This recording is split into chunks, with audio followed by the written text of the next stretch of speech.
Hey there, fellow wanderers of wisdom. Today, I'm thrilled to share with you the incredible story of my upbringing and the adventures I had while my dear mother moved us from place to place. Buckle up, because this is one tale you won't want to miss. Picture this, my friends. As a young lad, I found myself moving not once, not twice, but 3 times. Can you imagine the excitement and challenges that came with it? It was like hopping on a roller coaster ride of life. But let me tell you, it wasn't always smooth sailing. Mom, bless her heart, believed that these moves were the secret to my future greatness.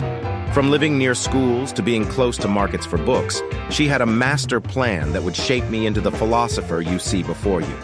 Now, don't get me wrong, there were some questionable choices along the way. Like that time we ended up next to a cemetery.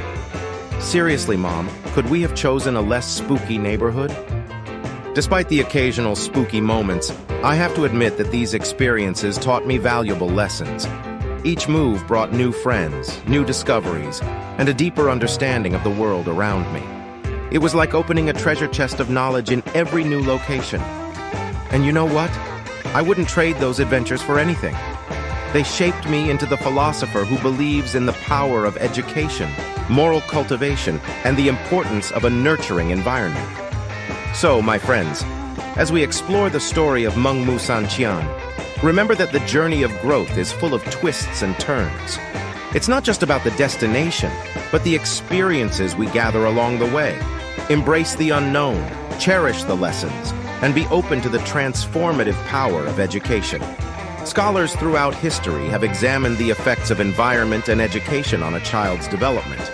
They've shown that a supportive and nurturing environment, like the one my mother created through our moves, plays a significant role in shaping individuals' characters and moral capacity. So, my friends, let's reflect on the lessons from my story and the wisdom shared by scholars. As parents and caregivers, let's create spaces that foster curiosity, empathy, and a love for learning. Together, we can guide our children on their own incredible journeys of growth and discovery. Thank you for joining me today on this personal exploration of my childhood adventures. Remember to leave your comments below, sharing your own experiences and thoughts on the power of environment in shaping young minds. And before we part ways, don't forget to hit that like button, share this video with fellow adventurers, and if you haven't already, subscribe to our channel for more inspiring stories and thought-provoking discussions.